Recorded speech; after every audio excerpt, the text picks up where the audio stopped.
Hi, this is Julian Peters. We were asked to read a clinical service plan and answer a few questions after reading it. So our first question was, after reviewing the clinical services plan, are there any key stakeholders that were not included who you would have had included, and why? So, as I say in my discussion, I felt that it was a little confusing as to who the stakeholders actually were. It didn't really define them clearly in the report. I assumed that it was the project steering committee that was the key stakeholders. However, I got confused as to why there was a list of people where he indicated the qualitative data collection on page 9. So if the key stakeholders were only those of which that were on the project steering committee, I then would have to say that yes, we were missing some key stakeholders, and I would have to suggest that some of those key stakeholders that I would have included are actually indicated on page 9. So some of those were the hospital staff and medical staff. I suggest that having managers or team leads within the departments that are affected should be involved. For instance, I had said the emergency department, there was no representation for the emergency department, acute inpatient services, critical care, and ambulatory care. Then I just had said that if you have at least one person in each department that may or may not be affected, that the consultant can have only one person to communicate with if they need to, rather than a whole bunch of people or inconsistent people. One person, one job, that's it.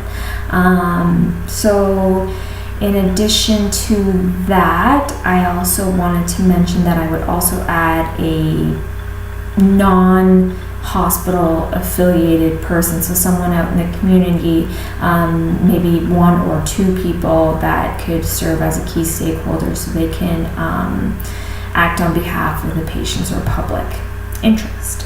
The second question we were asked, based on the data, were there service changes recommended? Knowing that these changes might be difficult for staff, practitioners, and members of the public, how would you message this change? In my discussion, I just said that I would notify them first that we might be doing something like this. I just don't want any questions later on the road. I don't want them to come up with their own questions or answers to come to conclusions that they don't really have all the facts to. So I'd first start off by telling them that we are hiring an external consultant. This is why, this is what we want, etc., etc., and let them have a chance to ask any questions, and we'll be able to answer them. After that, we would then, after the review is all done, I would then go back, do a meeting again, and present all the data, making sure that I indicate what LDMH currently has and what LDMH should have. I would also go on to explain how it's beneficial to them and how it can be how this could be a positive change despite the services change. Let them know and feel that we're confident in this change, and that seeing that we're confident and we believe in these changes, that they will start to believe in those changes as well. Again, I would then have a Q&A for them to voice any concerns, questions they have after we've provided the information. After the staff and the practitioners know what's going on, I would then try to have them be involved in what's going on in the project and ask their opinions on how we can inform the public on these changes. I know we might essentially have the key stakeholders as the final decision as to what we should do, but I think involving the people affected by this change might provide us much a broader perspective in telling the public. So In terms of actually notifying the public, I've pointed out a few things. I had said that I would probably use some newsletters, fact sheets. Social media is a really big thing. I would update the website. If they go online, they can see any of the changes. Some face-to-face communication if that comes up, and maybe a news article or news interview if the situation presented itself. I would want to ensure that the public knows that the organization's main objective and commitment has not changed, that this is beneficial to them. So that's how I would do that.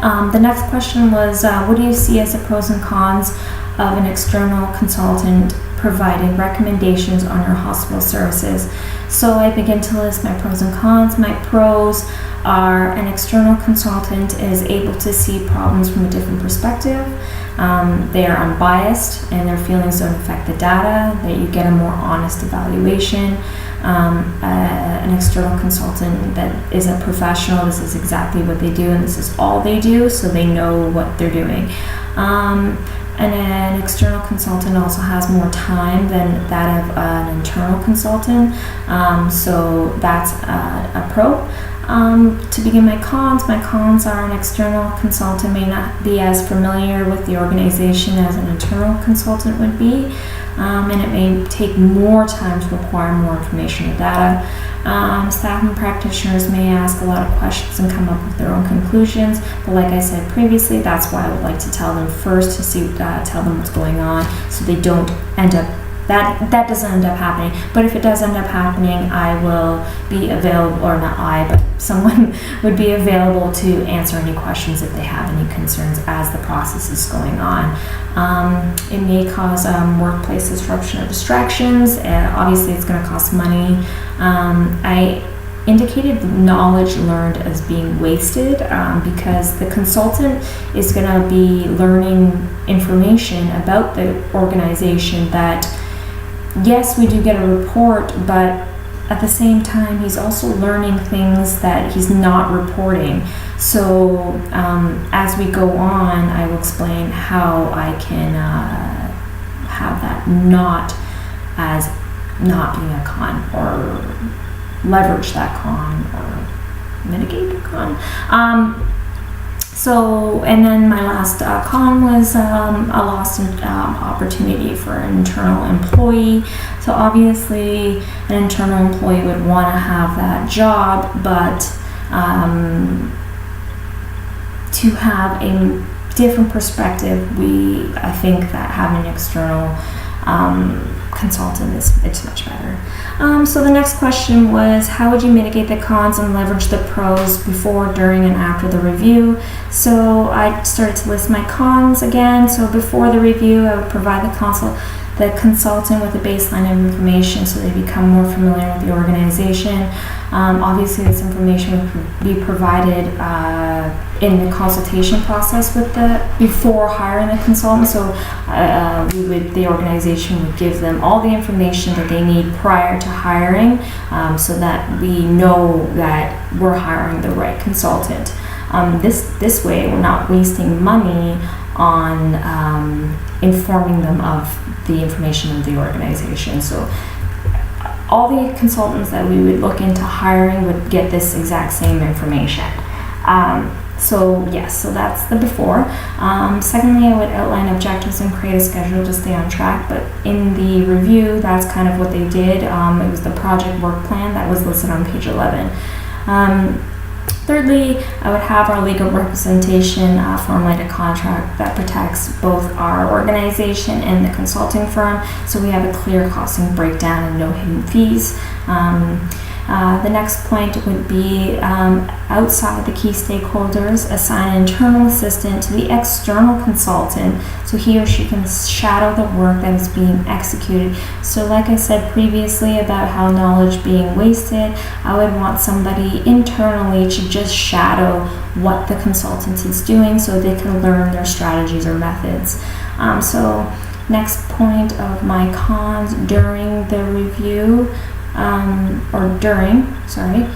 make sure the consultant is still on schedule and follow through with the project work plan. Keeping a close eye on project will lessen total costs.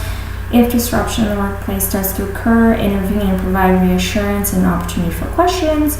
If a problem does occur with the project, make sure to intervene before a small problem becomes a bigger problem. Outside the project work plan, make your own assessments. So after would be to ensure that none of the knowledge was wasted, have an assistant to the consultant provided with a breakdown of the strategy used to conduct a report of this type. This would help with any future projects we have, and it can save money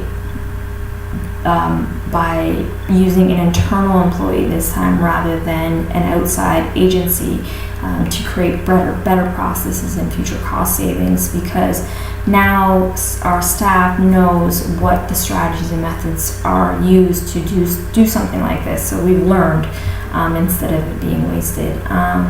So obviously you're going to get a bill for their services, but because the report is produced so well and the recommendations provided will save the organization money in the long run, it kind of offsets the costs.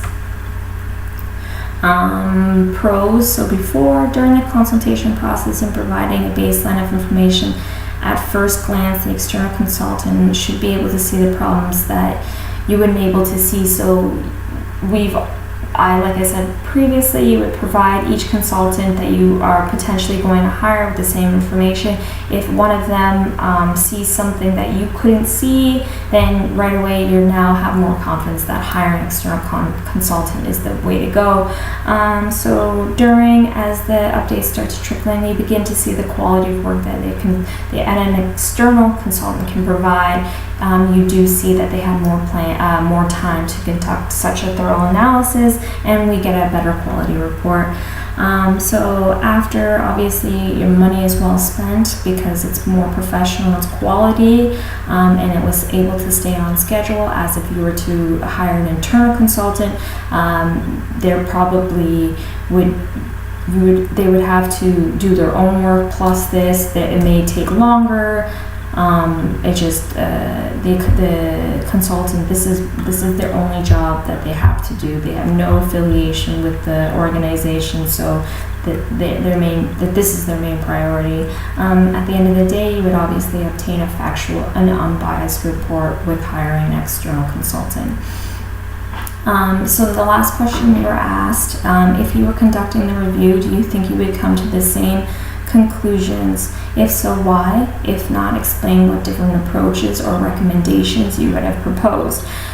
So like I said, so this report was really well done, well documented and easy to read, but at the same time I still kind of wanted to try to find a different approach, but it was really, really difficult because I agreed to almost everything. So I started to point out, I kept looking, every time I was reading, I was thinking about the numbers that they had given for the ICU, and I was like 10.5%.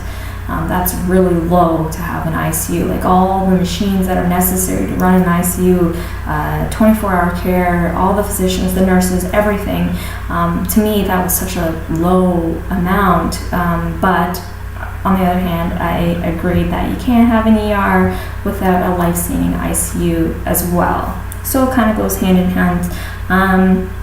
And then I had a second chance to look at it again, and I kept going back and I kept thinking of what could I find that might be different than what he had given. So I started to think maybe the palliative care. If very few patients are being admitted for palliative care, because LDHM already has a hospital, then why are they keeping the palliative care department active anyway? So in the report, it does suggest that patients are not being admitted for palliative care, but are receiving palliative care as a part of their stay anyway. So what I recommended is it said in the report that most patients, they go to the ER and then they get transferred to palliative care. Now, if upon consultation, so if the ER physician consults and sees like, oh, they need palliative care, then maybe like a palliative care physician, a geriatrician, or a specialized physician can also consult and say, yes, this patient does need a type of palliative care. Then they can call the nearest palliative care or geriatric hospital, or even a hospice, to see that they can transfer that patient onwards instead of keeping them here. But I'm not sure if that's even quite a good recommendation. It did only show that they had an RIW of 0.51, so I'm not sure if that's not costly enough to make such a change to get rid of a department altogether. So I'm not really sure in that sense, but essentially I did agree with everything, but those 2 points kind of made me wonder. Like, I'm not a professional, so I don't really know. I don't know if that's okay. So that's really it. This was really a really neat module. I really liked it. I learned a lot. Okay, so check out my discussion post, and I will talk to you guys later. Thank you.